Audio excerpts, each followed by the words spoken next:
నమస్కారం. ఈరోజు మనం ఒక ముఖ్యమైన విషయం గురించి మాట్లాడుకుందాం. భయపడకండి, ఇది స్కూల్ పాఠం లాంటిది కాదు, సరదాగా ఒక కథలా ఉంటుంది. రండి మొదలు పెడదామా? అమ్మో, ఈ భయం మనలో చాలా మందికి ఉంటుంది కదా. కష్టపడి డబ్బులు కట్టిన తర్వాత సరిగ్గా అవసరమైన టైంకి అది పనికి రాకపోతే ఎలా అనిపిస్తుంది? ఏం పర్వాలేదు, ఈరోజు మనం కలిసి ఈ చిన్న చిక్కుముడిని చాలా తేలిగ్గా విప్పేద్దాం. అరెరే, ఈ మాట వినగానే మనసుకి కొంచెం బాధగా అనిపిస్తుంది. చాలామంది ఇలా అంటూ ఉంటారు, కానీ దీని వెనక ఒక చిన్న, చాలా సింపుల్ కారణముంది. అదేంటో ఇప్పుడు చూద్దామా? సరే, అయితే ఈ సమస్య అసలు ఎందుకు వస్తుందో, ఆ మూలమేంటో అర్థం చేసుకుందాం. రూట్ కాజ్ తెలిస్తే ప్రాబ్లం సగం సాల్వ్ అయిపోయినట్లే కదా. దీన్ని చాలా నెమ్మదిగా అర్థం చేసుకుందాం. ఇది ఎలా ఉంటుందంటే, మనం పెరట్లో ఒక మామిడి మొక్కను నాటామనుకోండి. మొక్క నాటిన వెంటనే పళ్ళు వచ్చేస్తాయా? రావు కదా.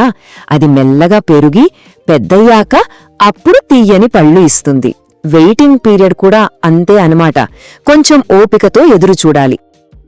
ఈ ఒక్క విషయం మాత్రం మనందరం బాగా గుర్తుపెట్టుకోవాలి.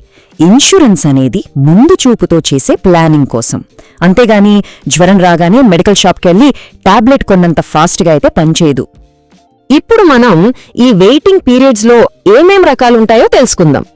ఇవి అచ్చం మనం చిన్నప్పుడు ఆడుకునే ఆటలో రూల్స్ లాంటివి. రూల్స్ తెలిస్తే ఆట గెలవడం ఎంత తేలికో కదా. ఇది వినగానే కొంచెం కంగారుగా అనిపించొచ్చు, అయ్యో ఏంటిది అని. కానీ కంగారు పడకండి, ఇది అందరికీ ఉండే ఒక సాధారణ నియమం మాత్రమే. మొదటి 30 రోజులన్నమాట. చూసారుగా, 30 రోజులు. ఒక చిన్న ఉదాహరణ చెప్తాను, ఊహించుకోండి. జనవరి 1వ తేదీన ఒక పాలసీ కొన్నారు. జనవరి 10న జ్వరం వచ్చింది అనుకుందాం. అప్పుడు క్లెయిమ్ రాదు, ఎందుకంటే ఆ 30 రోజుల సమయం ఇంకా పూర్తి కాలేదు కాబట్టి. సింపుల్. సరే, ఇప్పుడు ముందుకు వెళ్దాం. ఇతర రకాల వెయిటింగ్ పీరియడ్స్ ఏంటో చూద్దాం.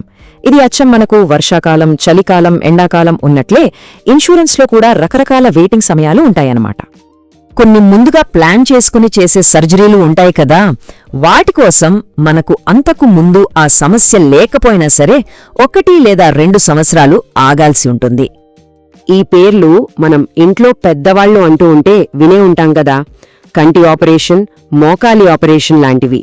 ఇవన్నీ ప్లాన్ చేసుకుని చేసేవి కాబట్టి ఇన్సూరెన్స్ తీసుకున్న వెంటనే వీటిని చేయించుకోలేం.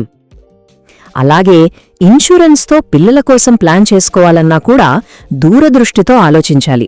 అచ్చం మన ఇంట్లో ఒక పెళ్లి కోసం ముందు నుంచే డబ్బులు దాచుకుంటాం కదా, ఇది కూడా అలాంటి ప్లానింగ్ అన్నమాట. ఇప్పుడు మనం ఒక చాలా చాలా ముఖ్యమైన విషయం గురించి మాట్లాడుకోబోతున్నాం. ఇదొక గోల్డెన్ రూల్ లాంటిది. ఇది అర్థమైతే భవిష్యత్తులో క్లెయిమ్ విషయంలో ఏ సమస్య రాదు. సో జాగ్రత్తగా విందాం. దీన్ని నెమ్మదిగా అర్థం చేసుకుందాం. అంటే పాలసీ తీసుకునే టైంకే మనకున్న షుగర్, బీపీ లేదా థైరాయిడ్ కోసం చాలా కాలంగా మందులు వాడటం, ఇలాంటివన్నీ పీడీ కిందకే వస్తాయి. అయితే ఇక్కడొక మంచి విషయం ఏంటంటే, ఇన్సూరెన్స్ కంపెనీ ఈ పాత జబ్బులను కూడా కవర్ చేస్తుంది. కానీ మనం కాస్త ఓపికగా ఆ 2, 3 లేదా 4 ఏళ్ల వెయిటింగ్ పీరియడ్ పూర్తి అయ్యే వరకు ఆగాలి, అంతే. ఇది చూడండి ఎంత స్పష్టంగా ఉందో. నిజాయితీ అనేది ఒక ఇంటికి గట్టి పునాది లాంటిది. అది మనల్ని ఎప్పుడూ కాపాడుతుంది. జబ్బుల విషయంలో నిజాయితీగా ఉంటే క్లెయిమ్ సమయంలో మనసు ప్రశాంతంగా, టెన్షన్ లేకుండా ఉంటుంది. ఒక్క క్షణం ఈ మాటను ఆలోచిద్దాం. నిజమే కదా, ఒక చిన్న అబద్ధం మనకు భవిష్యత్తులో రాబోయే ఒక పెద్ద సహాయాన్ని దూరం చేస్తుంది. సరే, ఇప్పటిదాకా మనం చాలా నేర్చుకున్నాం కదా. ఇప్పుడు ఈ తెలివితో మనం ఎలాంటి మంచి నిర్ణయాలు తీసుకోవచ్చో చూద్దాం.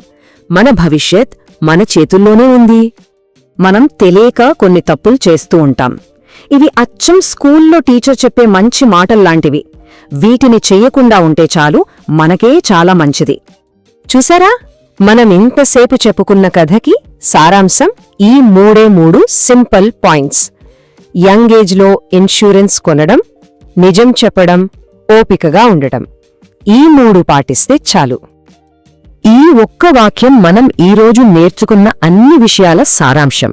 ప్లానింగ్ చేసేవారికి ఇన్సూరెన్స్ ఒక మంచి స్నేహితులా ఎప్పుడూ తోడుంటుంది. గుర్తుంచుకోండి, మనం రోజూ నేర్చుకునే ఇలాంటి చిన్న చిన్న విషయాలే మనల్ని ముందుకు నడిపిస్తాయి. నవ్వుతూ ఉండండి, ఆరోగ్యంగా ఉండండి. మళ్ళీ కలుద్దాం.